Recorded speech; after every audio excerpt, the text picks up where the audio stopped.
or what did you say? I don't remember the question, never mind. Major group, right? So it's those parts of the transcription factor, like you can see here, this is the DNA binding domain. It lays down in the major group. You can see that it interacts with about almost 3 to 4 different bases. So usually, if you're looking for 3 to 4 different bases, that might actually happen by chance. That sequence of bases might happen by chance randomly. So to increase the specificity and decrease the number of times that that sequence randomly occurs, a lot of times transcription factors are dimers. So instead of just looking for a stretch of 3 to 4 nucleotides in sequence, they're now looking for 6 to 8 nucleotides. And that's going to happen less frequently by chance, so it can be a more specific sequence. So the transcription factor has the DNA binding domain, and then it has to be able to dimerize. So usually there's this linker domain that allows it to dimerize. And then the last part is kind of the functional part, which in this picture would be over here. It's the action part of the transcription factor. So it can either be an activator domain or a repressor domain. So transcription factors could increase transcription, or they could also turn down transcription or decrease transcription. So let's look at some of the ways that those activation and repression domains would work. So there's lots of mechanisms. I'm just sharing some examples of what are some of the ways that activators will increase transcription. One of the things that they can do is that they can recruit hats. So what are hats again? We learned that term yesterday. Yeah. Go ahead and say it louder. They turn things on. Yeah, so they're histone acetyltransferases, so they're gonna add acetyl groups that will open up the DNA. So the activator, one of its jobs could be to change that region into an area of open chromatin. So they recruit the hats, they facilitate the transition to the open, unpacked, decompacted euchromatic region. Another thing that they can do is they can recruit chromatin remodelers, which will slide the nucleosomes out of the way. So remember we said yesterday that when DNA is wrapped around the nucleosome, it basically can't interact with other proteins. So if the promoter, like in this picture, the promoter is right next to a nucleosome, it's not going to be accessible. I'm so sorry. Do we have markers? You know, there's a Extra. bunch in that office, you know, Where is that? S240. 240? Yeah, right there in the kitchen. Oh, okay. Thank you so much. Yeah, but I have some in here if you can't find them. If you will give me one. Yeah, I'll give you that. Thank you. Okay. Okay. So anyway, you sometimes need to move the promoter away from the nucleosome in order to make it accessible. So there are chromatin remodelers. This is an example, the Swy-Smith complex that will actually slide nucleosomes out of the way so that promoters could be accessed by transcription factors. So there's kind of those two different approaches. For repressors, does anyone have questions actually before I move on from those? What do you mean by slide? How it slides it? Oh, so in this picture, they kind of actually show it loosening up, but you can actually slide these nucleosomes into, you know, like move them into a different position. Oh, okay. So in the Swy-Smith complexes, I believe they use ATP to do that, so they'll use that to slide them out of the way to make the promoter accessible. Okay, so then the repressors, their job is going to be to somehow decrease transcription. They don't have as defined structure as activators, but they do have these different mechanisms that have been shown. So one of the things that they can do, they can block activators from binding. And so you can see in A and B, they're blocking the activator either through directly competing with it. So in A, you can see that they're binding in similar sites. So if the repressor binds first, it blocks the activator from binding. we kind of saw that mechanism before. Does anybody remember where we saw a situation where they directly compete? Yeah. Is it like is it non-competitive, it's like with enzymes and that? Oh, in enzymes, oh, yeah, so, yeah, that is, competitive inhibitors, enzymes do that, yeah, they try to bind at the same site. Yes, for sure. We also saw that with the repressor, remember with the lac operon where the repressor would bind at, basically overlapping where the RNA polymerase would bind, so it can compete. The other way that they can do this is through direct inhibition, where the repressor binds to the activator and it prevents the activator from working. So anyway, lots of ways for that to happen. And then the other things they can do is they can work with the mediator. Remember that the mediator usually facilitated the transcription initiation complex from forming, but you can have things that are activating that make this go, or you can have things that repress, that will turn off and prevent this transcription initiation complex from transcribing. So you can have direct repression in that way. And then the last way that you see here is sort of the opposite of what we saw with activation, where you can form chromatin, heterochromatin, right? So in order to do that, you might recruit HDACs or methylases that would lay down either methylation marks or would deacetylate. And that would make this pack together. And that would be indirect repression because it would pack it away and then it would be accessible. So anyway, the main point is that there's different ways that these transcription factors can activate or repress transcription. So to kind of summarize what we've talked about so far, we've said that in eukaryotes it's not just as simple as, regulating transcription and translation. It starts with the packing, right? So we talked about how chromatin controls gene expression.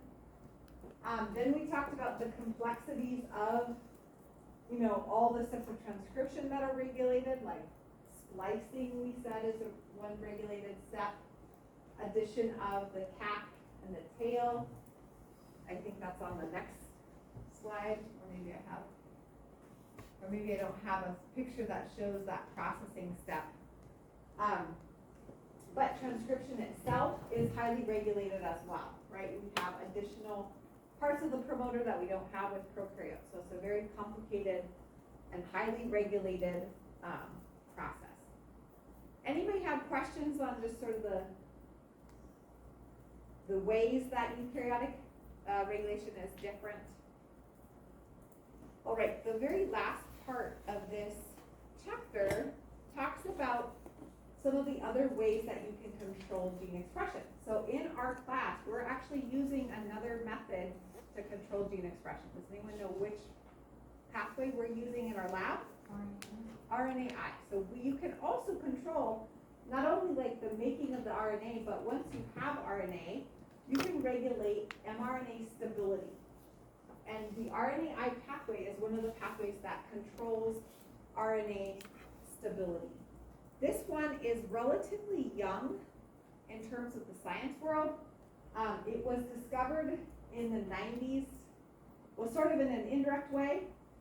And that was through this work by Jorgensen, and he was working for a company in California developing transgenic plants. And so essentially what he was trying to do is to make petunias that had a deeper hue of purple. So he was adding the gene, the pigmentation gene for purple, to the plants, and what he noticed is that the opposite happened. So instead of being more intense, he was getting all these white flowers. So somehow it was, when he added that extra copy of the gene, it was turning off that gene. Those plants were turning off the extra copies and silencing it to give you the white. So that was weird. He called it something like co-suppression or something. And he had noticed the silencing effect. Well, then later they studied this, or they found a similar thing in worms. And so Andy Fire and Craig Mello are two worm people that discovered the same thing, that if you added small RNAs to worms, whatever that sequence was that you added would be silenced. And so that was strange. And so that turned out to be RNA interference. So the definition for RNAi, RNA interference, is that it is a gene silencing mechanism that will regulate either the mRNA stability itself, or sometimes it regulates the ribosome to regulate translation. And there's actually many classes of small RNAs. These are just two. There's siRNAs, which are the ones that we're using in our experiments, which stand for small interfering RNAs. MicroRNAs are actually found encoded in the genome. So they're intentionally produced by organisms, but they cause a similar effect. And actually the list goes on. There's like peewee RNAs, there's all these very small species that they've now discovered that can regulate gene expression. So we're gonna watch this short video. This was directed by Craig Mello, so it is actually an accurate depiction of what happens during RNAi. So oops, let me have to get rid of this.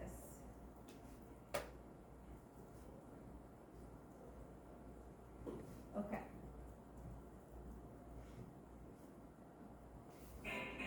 Oh, sorry, I can't. I'll put the closed caption on because I don't have speaker thing.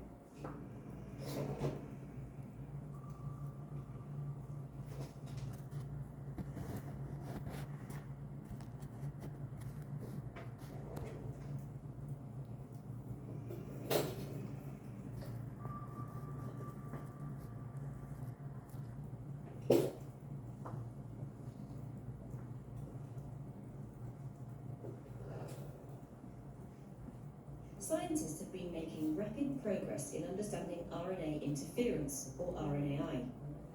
Many organisms use RNAi to control genes, and it can also be used as a tool in the laboratory, and in the future perhaps as a therapy. This animation will introduce you to the principles of RNAi involving two important types of RNA molecules, small interfering RNAs and microRNAs. Eukaryotic cells have many sophisticated ways of controlling gene expression. In the complex environment of a cell, these mechanisms need to be precisely targeted. There's a group of mechanisms that use small RNA molecules to direct gene silencing. This is called RNAi. Inside the nucleus, most genes that encode proteins are transcribed by RNA polymerase II. The primary RNA transcript is processed by splicing and forms a mature messenger RNA, sometimes called mRNA. The messenger RNA is then exported from the nucleus into the cytoplasm. Here, ribosomes catalyze translation of the messenger RNA to form polypeptide chains that fold into proteins. But this is also where some small RNA molecules can have their silencing effects. There are several types of regulatory small RNA. Small interfering RNAs, known as siRNAs, are derived from longer double-stranded RNAs that are either produced in the cell itself or are delivered into cells experimentally. The introduction of siRNAs, or double-stranded RNA, is widely used to manipulate gene expression. MicroRNAs are another type of small RNA. Most microRNAs come from RNAs that are transcribed in the nucleus, which then fold and are processed before being exported into the cytoplasm as double-stranded precursor microRNAs. The double-stranded precursors of microRNAs and siRNAs bind to dicer, which is an endonuclease protein that cuts the RNA into short segments. Most siRNAs and microRNAs are approximately 21 nucleotides long. The short double-stranded RNA then binds an argonaute protein.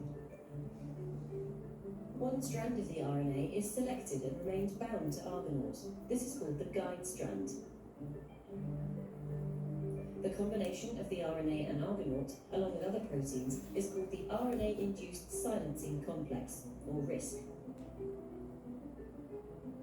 siRNAs direct RISC to bind to specific messenger RNAs. The targeting is precise because it's determined by base pairing between the siRNA and the target messenger RNA. siRNAs often have perfect complementarity to their target sites. Once bound, Argonaut catalyzes cleavage of the messenger RNA, which will then be degraded.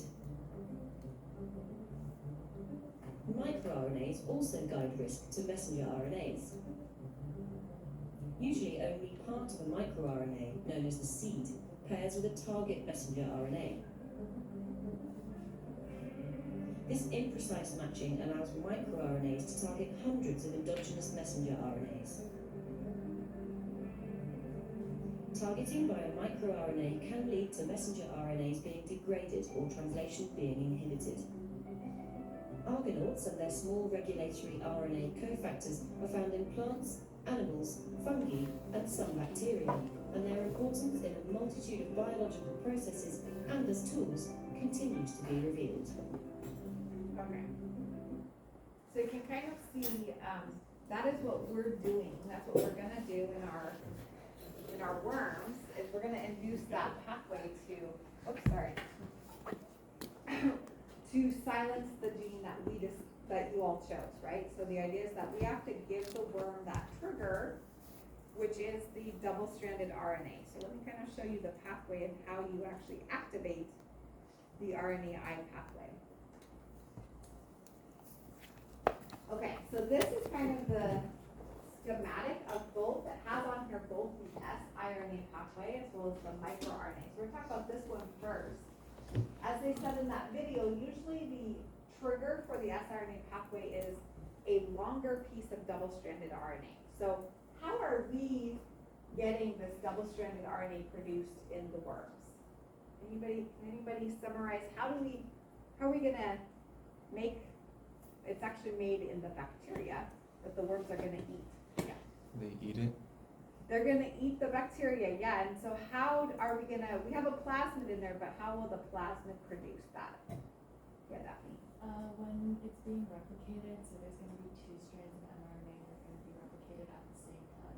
Those are gonna come together to form a double-stranded RNA. Yeah, so remember in that alpha-40 vector, there are two T7 promoters that run in opposite directions. So each one is gonna make a single-stranded mRNA, and then like Daphne said, they're gonna be complementary, so they're gonna come together.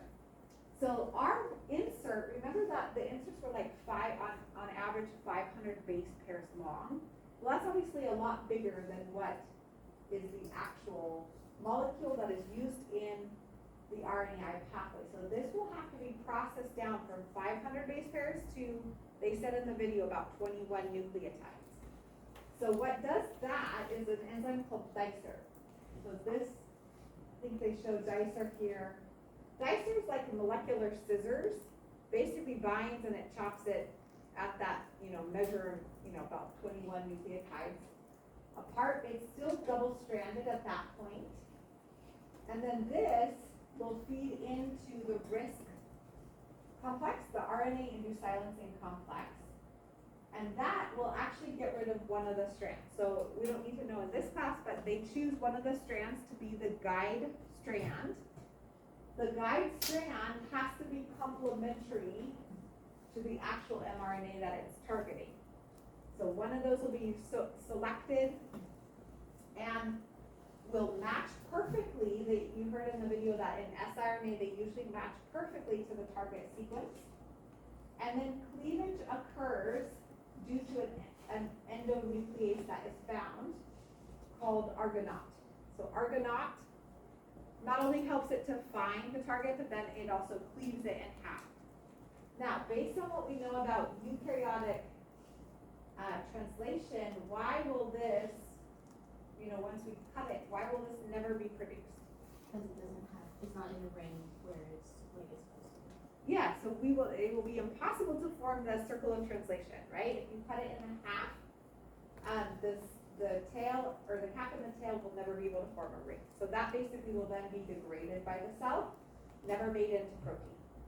So RNAi will only affect messenger RNAs that have already been transcribed. So I want to emphasize this because in this class we'll also talk about other methods like genome editing, like CRISPR, which actually will affect the DNA that's in the genome. This doesn't change the genomic DNA, it only is affecting existing messenger RNAs.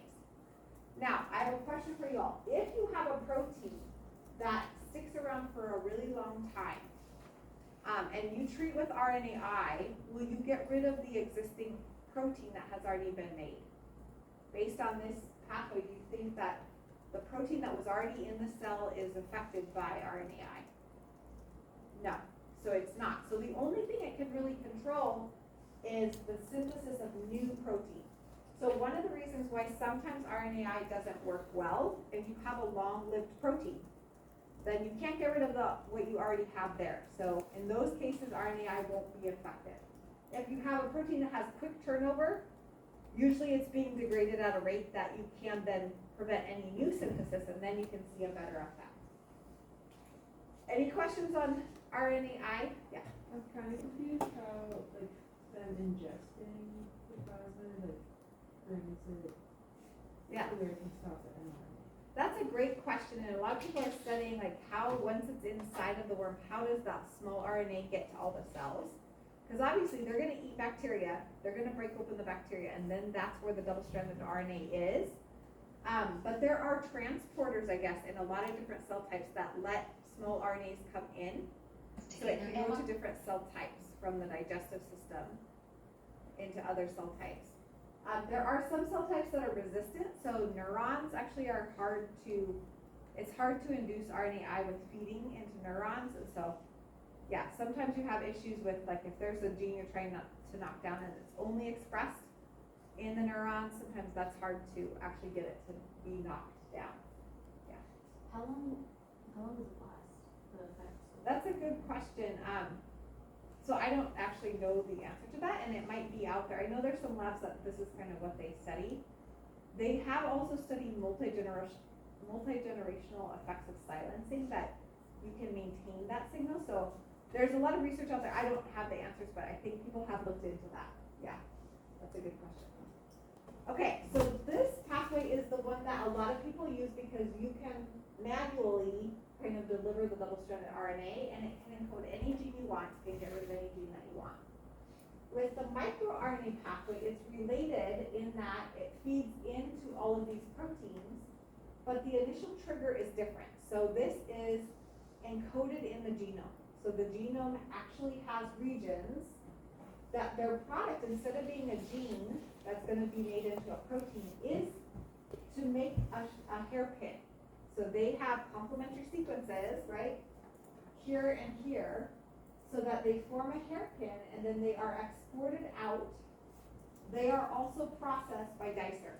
So they'll get, because this is double-stranded RNA, it will be processed by Dicer to make that short 21 nucleotide piece. And that, again, is going to inhibit the production of that matching mRNA. So the question is, why would you want to inhibit? This seems kind of counterintuitive. If a cell is making messenger RNAs, why would it want to then produce a microRNA to, get rid of those messenger RNAs? Does anyone have any ideas about what the purpose for that might be evolutionarily? For me, it was also kind of like, why in the world would you want to do this? The idea behind this is for development. So there's two reasons why they have an RNAi pathway, or at least two hypotheses about this. One is for defense, and that is that a lot of viruses they have double-stranded RNA intermediates, right? I believe COVID is an RNA virus, or coronavirus, so SARS-CoV-2. So there's many examples of viruses that will have, as part of their replication process, they'll create a double-stranded RNA. And that RNA is going to encode the proteins and all of the parts that the virus needs to replicate. So it makes sense that if you want to protect your cell against that, you could get rid of anything that matches up with double-stranded RNA. So that's one mechanism, or that's one of the explanations. The other is actually a better explanation for the microRNAs, and that is for development. So as organisms go through development, they have waves of gene expression, and then the microRNAs will allow them to downregulate those factors. if you, let's say you go through the first round of cell divisions and you're creating certain cell tissue types, and then you need to sort of change your gene expression, you need to get rid of that first round and go to the second round of expression. So the microRNAs come through and basically help you dial down the expression of this first set of genes. So number 2 here is an explanation for, where they think microRNAs came from, or why we have microRNAs. Okay, just to compare these two, we said they're both small, they both are about 21 nucleotides, and they both do the same overall, they're post-transcriptionally regulating gene expression. So the goal for both of those is similar. Some of the differences they pointed out in the video is the trigger, right? So for siRNAs, they're usually produced from exogenous, meaning coming from outside of the cell, double-stranded RNAs, or viruses that come from outside of the cell. They also are usually perfectly matched with the target. So this picture, right? Do I have a picture that shows the perfect match? I guess not here. Oh, here. They're perfectly matched with the target. And so they'll seek out another mRNA that matches exactly with what that sequence is complementary to. For microRNAs, the source, remember the trigger is different. They're actually encoded in the genome, and they're encoded as a hairpin, like this. And then they get processed down by Dicer into the same short 21 nucleotide piece. But the difference is that they usually do have mismatches. So they showed in the video how, because they match up with a seed portion of the target sequence, they can actually target hundreds of messenger RNAs. And that makes sense for their job of dialing down gene expression of related genes to kind of move on to the next wave of expression. Okay, so that's the kind of the rundown on RNAi. The very last thing I have here is related to what we're doing in class. I used to just talk about this, and now in our lab we're actually doing RNAi, so it makes a lot more sense. But in C. elegans, one of the benefits is that we can actually feed the worms, as you know, bacteria that are expressing the double-stranded RNA. We can't do this in all organisms, so this is a real benefit with C. elegans. And so as we've talked about, scientists have cloned pieces of genes into the L4440 vector. And you've already learned about this vector. It's got the 2 T7 promoters shown in red right here. So those are going to initiate expression of 2 strands. And then we basically feed this bacteria to worms that they're going to process, and then that double-stranded RNA will knock down expression. So this RNAi, as you saw those plates that have all of the clones. They can be used for high throughput screening. You want to test like what genes are involved in a certain process. You can actually test all of those in the library if you really were going to do a brute force screen. I just wanted to show you one example of that, of an RNAi screen.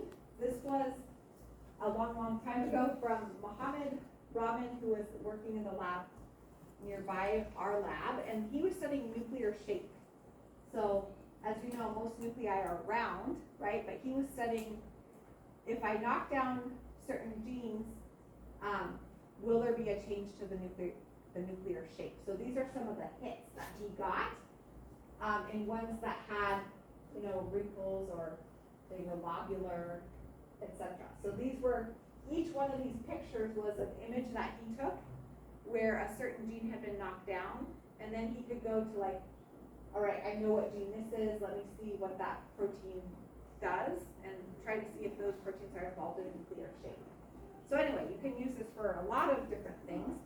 We're obviously using it to look at interactions with the Alzheimer's disease in the Alzheimer's model. Okay, so I think that's all I have for this section, and I guess we're done a little bit early. So these are some things you can kind of review as you start to study for the test. You can think about how is gene regulation different and prokaryotes and eukaryotes. And that gives you some of the things you can kind of brainstorm about in ways they might be different. Why don't we make a list? This actually will help to study for the test. So why don't you make a list with prokaryotes, eukaryotes, and try to think of as many ways as you can that they are different. And then we will, after we kind of go over that, we can take a little break and then check out our worms. And the last part, we can just